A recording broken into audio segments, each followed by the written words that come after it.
अगर खुदा एक आदमी, 2 आदमी, 3 आदमी, 10 आदमी, 15 आदमी, 20 आदमी, खुदा कहाँ था?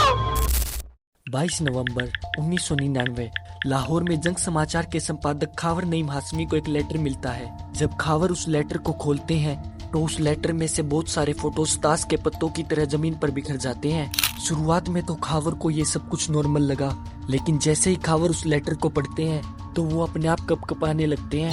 उस लेटर में लिखा था, मेरी गिनती 100 तक पहुंच गई है। वह एक सुंदर 16 वर्षीय भूटानी लड़का था।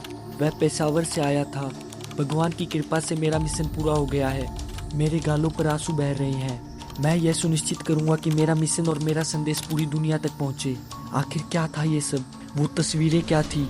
और इस लेटर में किस मिशन की बात हो रही है, जिसे पढ़ते ही खावर नईम हाशमी कपकपाने लगते हैं? क्या ये कोई साजिश थी या फिर किसी खौफनाक दहशत का टीजर? सबसे पहले नमस्कार, मेरा आप सभी से हाथ जोड़ के निवेदन है, कृपया वीडियो को पूरा देखें। आप सब लोग देख रहे हैं The Javed Iqbal case with Nitesh Sangwan। इस लेटर के पीछे की कहानी को जानने के लिए हमें बहुत ज्यादा पीछे चलना पड़ेगा। 1961 में पाकिस्तान के लाहौर में जावेद इकबाल का जन्म हुआ, जो इस लेटर के पीछे का सबसे बड़ा कर्ता धर्ता है। जावेद के पिता एक बिजनेसमैन थे, जिसकी वजह से उनके घर में पैसों की कोई कमी नहीं थी। जावेद बचपन से ही अपने माँ बाप का लाडला था, लेकिन उसका मानसिक व्यवहार बचपन से ही बहुत खराब था। जावेद का लड़कों के प्रति एक अलग ही आकर्षण था। जावेद के 7 और भाई बहन थे, जिनके प्रति जावेद का रवैया इतना कुछ खास नहीं था। जावेद ने इंटरमीडिएट के छात्र के रूप में गवर्नमेंट इस्लामिया कॉलेज में पढ़ाई की।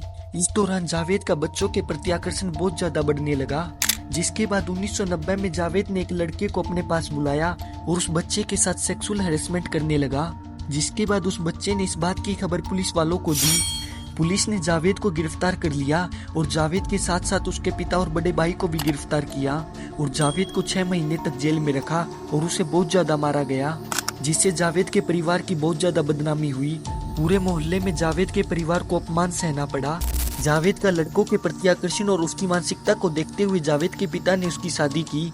उन्हें विश्वास था कि जावेद का रवैया बदल जाएगा, लेकिन ऐसा कुछ नहीं हुआ। जावेद की शादी सिर्फ 6 महीने तक टिकी। इसके बाद जावेद ने दूसरी शादी की और वो शादी भी सिर्फ 1 ही साल तक टिक पाई।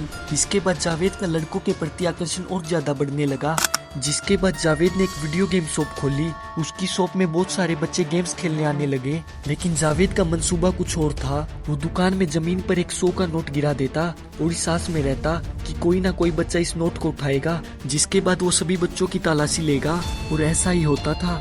जब वो बच्चों की तलाशी लेता तो वो उनके साथ सेक्सुअल हैरेसमेंट करता। कई दिनों तक ऐसा ही चलता रहा, लेकिन बाद में सभी बच्चों के माता पिता को इस बात का पता चल गया और उन्होंने अपने बच्चों को शॉप में जाने से मना कर दिया। इसके बाद जावेद ने जिम खोला। वहाँ भी जावेद का काम बहुत ज्यादा नहीं चल पाया। जावेद ने अपनी सारी संपत्ति गेमिंग शॉप और जिम खोलने में लगा दी, जिसके कारण उसे अपना घर बेचना पड़ा। फिर जावेद अपना बोरिया बिस्तर समेटकर पेशावर से लाहौर आता है। लाहौर में उसे एक ऐसी जगह दिखती है जहाँ पर बहुत सारे बच्चे थे और वो उन्हें पकड़ सकता था। इस जगह का नाम था दत्ता दरबार, जो साउथ एशिया का सबसे बड़ा सूफी स्लाइंट है। वहाँ पर ज्यादातर भूखे बच्चे आते थे। जावेद उन बच्चों को खाने के बहाने अपने घर ले जाता और उनके साथ सेक्सुअल हैरेसमेंट करता। 17 सितंबर 1997 के दिन जावेद दत्ता दरबार से 18 साल के एक बच्चे को ले आता है और उसके साथ जबरदस्ती करने लगता है। थोड़ी देर बाद जावेद सो जाता है, जिसका फायदा उठाकर वो बच्चा जावेद के सिर पर राइफल के हैंडल से वार करता है। एक एक करके वो कई वार करता है, जिससे जावेद बेहोश हो जाता है और उसका सिर फट जाता है और वो लड़का वहाँ से भाग जाता है। अगले दिन जब जावेद दूध लेने नहीं जाता तो दूध वाला उसके घर आता है और वो बाहर से जावेद को बार बार आवाज लगाता है, लेकिन उसे घर के अंदर से कोई रिस्पॉन्स नहीं मिलता। जिसके बाद वो घर के अंदर चला जाता है और वो देखता है जावेद जमीन पर गिरा हुआ है और उसके सिर से बहुत ज्यादा खून बह रहा है। जिसके बाद पुलिस आती है और पुलिस को सारी घटना का पता लगता है और वो जावेद पर रेप चार्जेस लगाती है। जावेद को सजा के तौर पर 100 कोड़े मारे जाते हैं।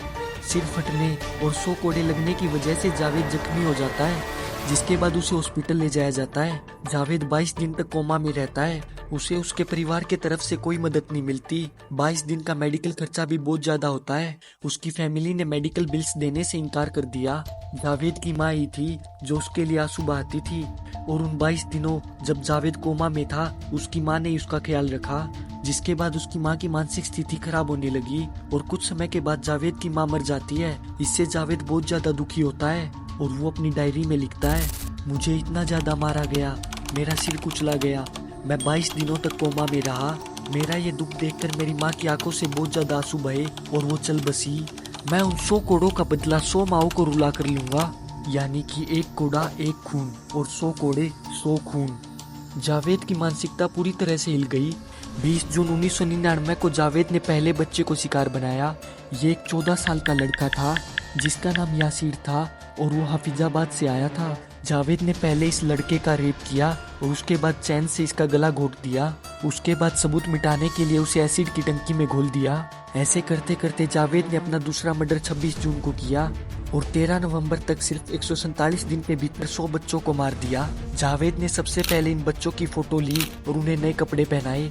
ये बच्चे अक्सर वो बच्चे थे जो घर से भाग के आए थे या फिर बहुत ज्यादा गरीब थे, उनके पास खाने को कुछ नहीं था। जावेद उन बच्चों को खाने के बहाने या काम दिलाने के बहाने अपने घर ले जाता और फिर उनके साथ ऐसा कुकर्म करता और वो उन बच्चों के जूते और कपड़े निकाल देता और अपनी डायरी में नोट करता उस बच्चे का नाम क्या था और वो कहाँ से आया था, उसे कैसे मारा गया और उसकी बॉडी को गलने में एसिड में कितना टाइम लगा।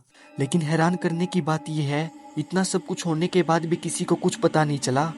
इसके बाद जावेद ने पुलिस को एक लेटर लिखा, मैंने 100 बच्चों को मारा है, मेरा मिशन पूरा हो चुका है, मैं यह सुनिश्चित करूंगा कि मेरा मिशन और संदेश पूरी दुनिया तक पहुंचे।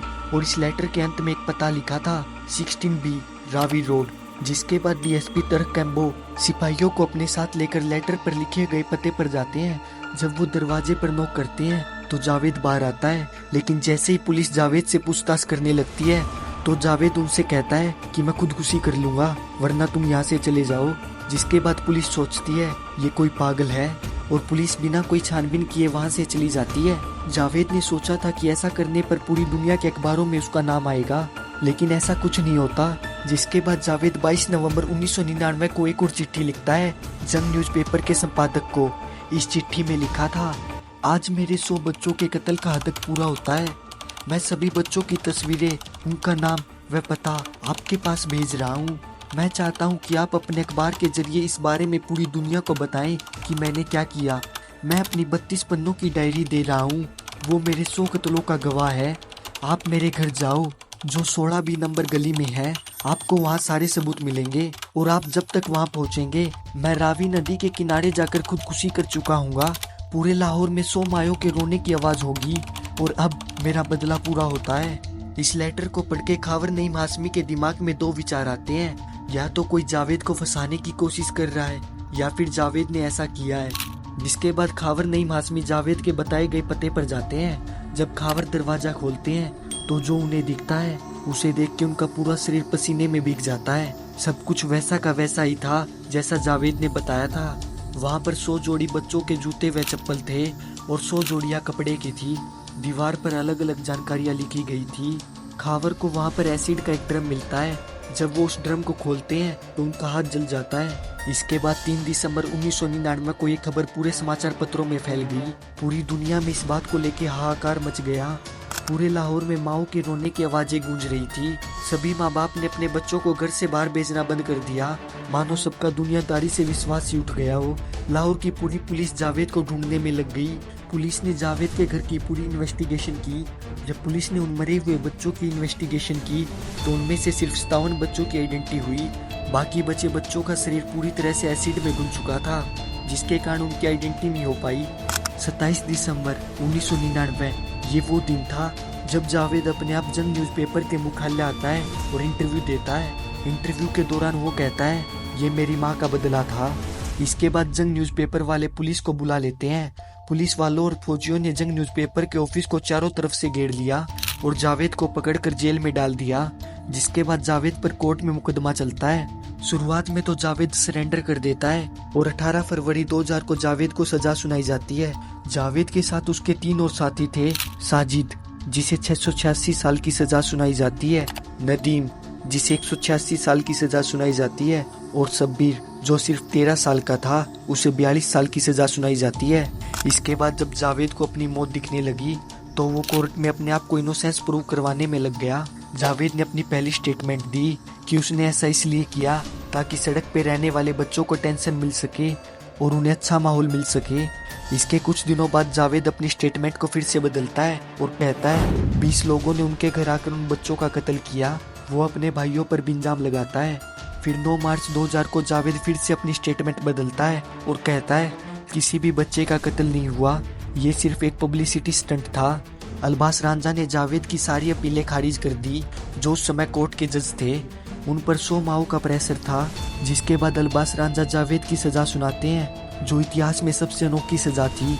ऐसी सजा जिसके बारे में ना कभी किसी ने सुना था और ना ही कोई ऐसा सोच सकता था। अल्बास रांझा कहते हैं जावेद को 100 बार उसी चैन से फांसी दी जाए जिस चैन से उसने बच्चों को मारा है, और उसे 100 बार फांसी दी जाए और उसके शरीर के 100 टुकड़े करके एसिड में घोल दिए जाएं, और ये सब मीनार पाकिस्तान पर किया जाए ताकि लोगों को पता चले ऐसी दरिंदगी करने वालों के साथ कैसा हसन होता है।